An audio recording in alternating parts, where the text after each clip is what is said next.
orang yang tidak se-aware itu tentang makna sebuah hubungan, makna sebuah perselingkuhan itu. Sehingga kita harus belajar bahwa setiap orang itu berbeda-beda. Tapi terus tidak berarti kita membenarkan gitu ya apa yang dilakukan oleh orang tersebut. Tapi juga bahkan berarti kita terus membiarkan orang itu tetap seperti itu. Mungkin kontribusi kita salah satunya adalah dengan apa ya, memaparkan gitu bahwa ada hal-hal yang bisa kita pelajari kalau kita itu sudah punya hubungan yang serius dengan orang lain. Salah satunya adalah makna hubungan, kualitas hubungan, makna komitmen dan segala macamnya gitu ya. Sehingga orang yang menjalani hubungan yang serius itu bisa lebih paham tentang perilaku dia yang selama ini dianggap kurang aware, perilaku dia yang selama ini dianggap selingkuh. Jadi dia belajar bahwa oh itu salah toh, sehingga dia nggak bakal ngulangi lagi. Nah harapannya kayak gitu. Nah kalau ditanya oleh Mbak Awal, kira-kira ada nggak caranya sih untuk bisa menghilangkan hal itu? Ada gitu kan, bisa. Tapi jangan lupa cara itu based on the characteristic of every person. Jadi karena setiap orang itu punya karakteristik yang berbeda-beda, akhirnya cara yang digunakan bisa jadi akan berbeda. Karena kecocokannya itu pasti akan ditentukan dengan karakteristik orang itu. Itu kayak misalkan gampangnya aja gini nih. Orang yang pusing, dua orang yang pusing, itu satu minum obat yang A, itu yang psikolog. Maka bisa jadi treatmentnya akan berbeda. Artinya bahwa kita nggak bisa semena-mena atau eh, apa ya, memaknai sendiri dari apa yang kita pelajari dari internet, sosial media, Instagram dan segala macam gitu ya, tentang tips and trick dalam menjalin hubungan yang sehat gitu ya. Itu bisa jadi akan berjalan dengan baik di orang yang nulis itu, tapi bisa jadi tidak akan berjalan dengan baik di dirimu sendiri gitu kan. Karena bisa jadi kamu punya karakteristik yang berbeda sehingga tips yang kamu baca itu tidak akan pernah bisa optimal untuk kamu praktekkan gitu kan. Jadi memang perlu diperhatikan dulu kira-kira yang kamu lakukan itu sudah cukup kamu pahami nggak, atau jangan-jangan kamu nggak paham dirimu kayak gimana sehingga kamu menggunakan segala tips yang kamu baca untuk memperbaiki dirimu. Maka yang paling penting adalah kita tahu dulu kita tuh kayak gimana. Kalau kita udah tahu kita kayak gimana, maka kita harus cari tahu cara yang cocok untuk menyelesaikan perilaku buruk kita itu dengan karakter yang kita miliki gitu kan. Nah itu yang somehow mungkin tidak semua orang bisa paham tentang cara-cara seperti itu. Nah maka dari itu karena tidak paham, maka jangan melakukan itu sendiri. Jangan melakukan diagnosis pribadi, jangan melakukan self-diagnose, jangan suka ngejudge diri sendiri dari apa yang kalian baca. Maka pergunakanlah fasilitas layanan atau diskusilah dengan mereka yang telah lebih paham tentang hal-hal seperti ini. Salah satunya adalah psikolog atau psikiater. Nah, disitulah fungsinya, dimana ketika kita berdiskusi sama tenaga ahli atau mereka yang sudah profesional di bidangnya, kita jadi lebih paham, oh saya itu kayak gini toh. Sehingga maka dari situ si psikolog akan menyesuaikan cara yang tepat untuk kamu bisa menghilangkan sikap selingkuh atau segala macam terkait tentang awareness tentang hubungan itu tadi dengan kekhasan yang kamu miliki. Supaya apa? Supaya kamu bisa berkembang, belajar, merubah dirimu ke arah yang lebih baik itu dengan lebih optimal. Jadi intinya diajak untuk berubah dengan cara yang sudah ada dalam dirimu, bukan diajak untuk berubah dengan cara yang menjadi caranya orang lain. Kayak gitu. Pasti ada gitu kan. Dan sebenarnya salah satu yang mungkin bisa dicoba gitu ya teman-teman semuanya. Kalau kita sudah paham tentang kita bahwa oh ternyata kok banyak ya orang itu yang bilang kalau aku itu tidak komit, saya itu kurang aware, saya itu selingkuh gitu kan. Maka yang paling pertama harus dilakukan adalah cross check, bener nggak sih kata orang-orang itu tentang diriku. Itu dulu yang pertama harus dilakukan, memahami diri sendiri. Kalau sudah paham itu benar atau salah, maka kita harus coba cek ke orang yang lagi kita ajak berhubungan gitu kan. Selama ini kamu menganggap uh, yang saya lakukan tuh kayak gimana gitu kan, diskusi apa deep talk gitu ya, ngobrol, kemudian sempatkan waktu bersama gitu. Itu salah satu momen yang penting menurut saya, karena dengan seperti itu kita jadi tahu apa yang dipikirkan oleh pasangan kita dan apa yang seharusnya kita lakukan gitu kan, tentang apa yang dipikirkan oleh pasangan kita. Karena tetap yang menjalanin adalah dua orang ini gitu kan, bukan orang lain yang ngasih pendapat ke kita gitu. Jadi kita perlu cross check orang yang bilang itu kayak gimana, bener nggak di diri kita, terus kita juga cek ke pasangan kita menurut dia kayak gimana lah. Itu yang terpenting, karena yang jalanin hubungan adalah orang dua ini gitu ya. Ketika orang dua ini sudah paham satu sama lain, maka ya udah nggak apa-apa, jalanin aja. Tapi ketika orang yang lain tuh berpendapat seperti itu, ya jadi kan orang ini antara julid atau dia tuh iri atau apa gitu kan, kita juga nggak tahu ada maksud negatif lain apa.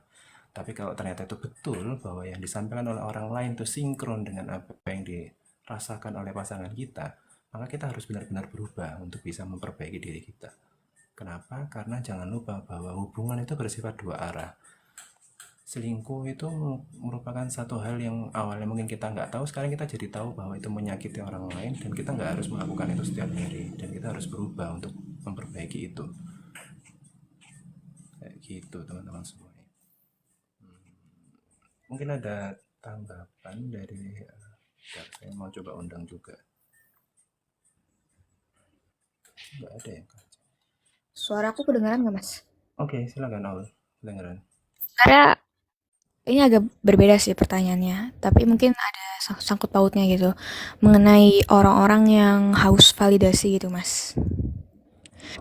Nah, soalnya terkadang gitu ya, kalau misalnya lagi kumpul atau lagi apa, lagi cerita-cerita, mungkin ada orang yang terkesannya tuh haus validasi dan jadi terkesannya orang itu tuh kayak sombong karena pengen banget lu keren banget ya gitu gitulah pokoknya.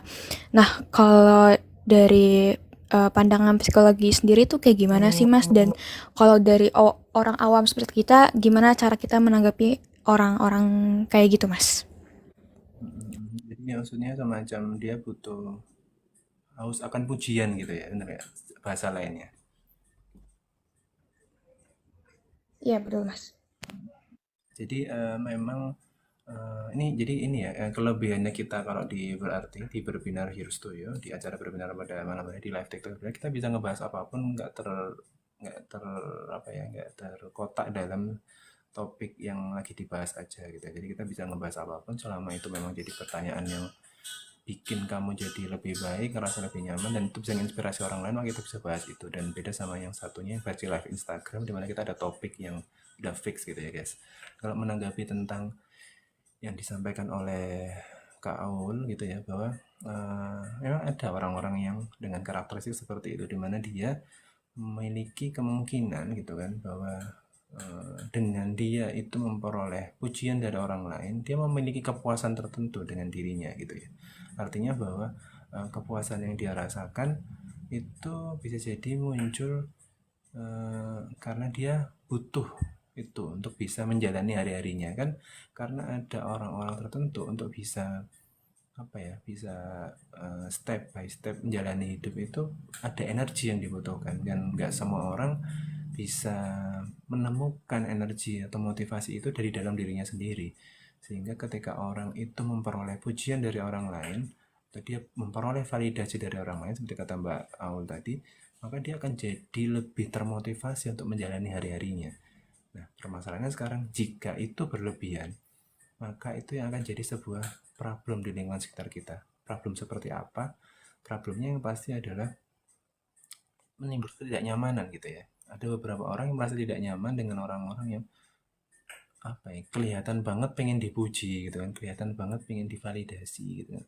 Yang akhirnya itu menyebabkan orang-orang di sekitarnya yang beraktivitas bersama dengan orang yang butuh validasi ini, itu akhirnya ngerasa bahwa nggak nyaman di area itu, kurang jadi optimal dalam bekerja, kerjasama timnya jadi kurang optimal gitu kan, yang itu nggak bagus gitu kan, yang somehow itu mungkin jadi hal yang coba kita hindari gitu, berhubungan sama orang-orang yang seperti itu, karena kita jadi terasa terdominasi, terasa terasa tidak muncul gitu ya, karena apa yang kita kerjain, karena kita ketutupan sama yang sudah dilakukan oleh orang lain gitu kan, yang orang-orang yang butuh validasi itu tadi. Dan tentunya buat kalian semua yang punya lingkungan sekitar yang kebetulan punya karakteristik kurang lebih kayak yang cerita sama Mbak Aul tadi, bahwa oh ada orang tuh yang ternyata butuh validasi, dan kenapa orang itu seperti itu, ya yang perlu kita tahu adalah jangan-jangan selama ini di lingkungan terdekatnya, di circle terdekatnya, bisa jadi dia berada pada posisi yang belum tentu memberikan pujian kepada dia, sehingga ketika dia berada di luar circle terdekatnya, dia menjadi haus akan pujian tersebut. Sehingga jangan pernah buat ngejudge dulu gitu, jangan-jangan orang-orang yang dengan validasi ini atau orang-orang yang butuh divalidasi banget ini sebenarnya orang-orang yang butuh perhatian banget gitu. Bisa jadi di lingkungan keluarganya dia tuh kurang terfasilitasi gitu kan, di lingkungan keluarganya dia kurang diperhatikan, di lingkungan keluarganya dia kurang memperoleh pola asuh yang tepat dari orang tuanya sejak dia kecil, sehingga itu membentuk dirinya yang menjadi kurang percaya diri, atau dia mungkin menjadi orang yang uh, mencoba terlihat percaya diri di luar rumah untuk menutupi rasa ketidaknyamanannya. Jadi seakan-akan apa ya, rasa ingin tampil, rasa ingin tervalidasi, rasa ingin dipuji itu bagian dari menutupi apa yang menjadi kekurangan dia gitu kan. Dan itu yang kadang kita nggak tahu sebagai orang yang di luar circle-nya dia, karena kita tidak cukup tahu tentang apa yang terjadi di dirinya orang ini sebelum hari ini, sebelum bulan ini, sebelum tahun ini kayak gitu. Masa lalunya orang ini kita nggak pernah tahu. Bisa jadi orang ini dibentuk sedemikian rupa oleh lingkungan keluarganya menjadi orang yang seperti itu, atau bisa jadi secara tidak langsung atau tidak sengaja keluarganya telah membentuk anak ini atau orang ini menjadi orang yang seperti itu, orang yang butuh validasi, terlalu dominan, ingin dipuji, atau bahkan sok tampil gitu kan, yang itu akhirnya membuat lingkungan sekitarnya nggak nyaman. Nah, itu sih menurut saya kemungkinan orang-orang ini berada di lingkungan keluarga yang sebenarnya tidak cukup dipuji itu tadi. Dan ketika dia melihat suatu ketika gitu ya, dia berada di keluarga yang tidak cukup diapresiasi gitu. Tapi ketika dia di luar, entah itu di sekolah, di kelas, atau di kampus gitu ya, di lingkungan pertemanan, ketika ada orang yang muji, dia ngerasa kok enak ya dipuji ya, kok ngerasa kok apa namanya, itu sesuatu yang membuat apa, dia jadi lebih beneficial gitu ya, lebih jadi termotivasi buat ngejalanin hidupnya. Akhirnya karena dia menemukan kenyamanan dari situ, akhirnya dia lebih mencoba mencari-cari itu di luar sana, yang dia nggak dapetin itu di dalam rumah. Yang aku bilang sebagai ini bagian dari bentuk kompensasi dari apa yang dia dapat selama ini, selama dia hidup. Jadi bisa jadi orang-orang semacam ini sebenarnya yang lagi butuh diperhatikan, tapi karena lingkungan sekitar tidak cukup memperhatikan orang ini, akhirnya dia mencari itu dengan cara yang kurang membuat nyaman orang lingkungan sekitarnya. Gitu Mbak Aul. Oke, di sini saya juga ada beberapa teman-teman. Buat kalian yang barusan bergabung, buat yang ada di yang lagi nonton acara hari ini di Berbinar Heroes Tuh, boleh banget buat tanya ke permasalahan kalian, atau kalian mau ngebahas sesuatu yang mungkin itu bisa menginspirasi teman-teman yang nonton di sini. Karena apa? Karena Berbinar Heroes to You di acara live TikToknya Berbinar Insight Indonesia pada malam hari ini nggak cuma akan ditampilkan secara live di live TikToknya Berbinar, tapi juga akan ditampilkan juga recorded versionnya di YouTube-nya Berbinar, di Berbinar Insight Indonesia. Jadi buat kalian yang kelewatan episode hari ini maupun episode-episode sebelumnya, boleh banget buat subscribe di YouTube-nya Berbinar, tonton lagi gitu kan apa yang terlewat, terus kalian bisa dapat manfaat dari situ. Dan kalian boleh banget jangan lupa buat nge-share tentang link live ini, atau juga kalian buat bisa apa ya, bertanya-tanya, atau buat kalau sudah nonton itu di YouTube-nya Berbinar terus ternyata kalian nggak sempat buat nanya, boleh banget disimpan, terus kalian nanti datang lagi di acara Berbinar Heroes to You, berarti live TikToknya Berbinar di acara minggu depan di hari Minggu tanggal 28 Januari gitu ya. Jadi kenapa? Karena kita akan tetap live berarti di Berbinar Heroes to You itu setiap hari Minggu jam 8 malam waktu Indonesia Barat. Jadi buat kalian yang terlewat untuk acara hari ini, boleh banget nonton di apa namanya, di YouTube-nya Berbinar Insight Indonesia.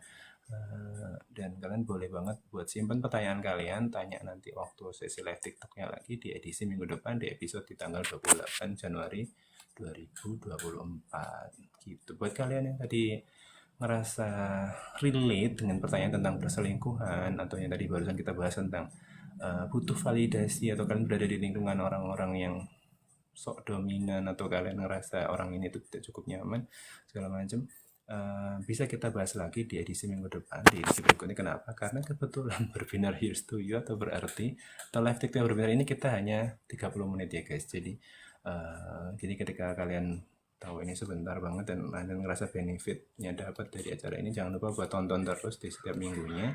Makasih banyak buat kalian yang sudah datang. Kita akan ketemu lagi di edisi minggu depan gitu ya, di tanggal 28 Januari. Selamat malam, selamat istirahat. Berbinar selalu ada buat kamu.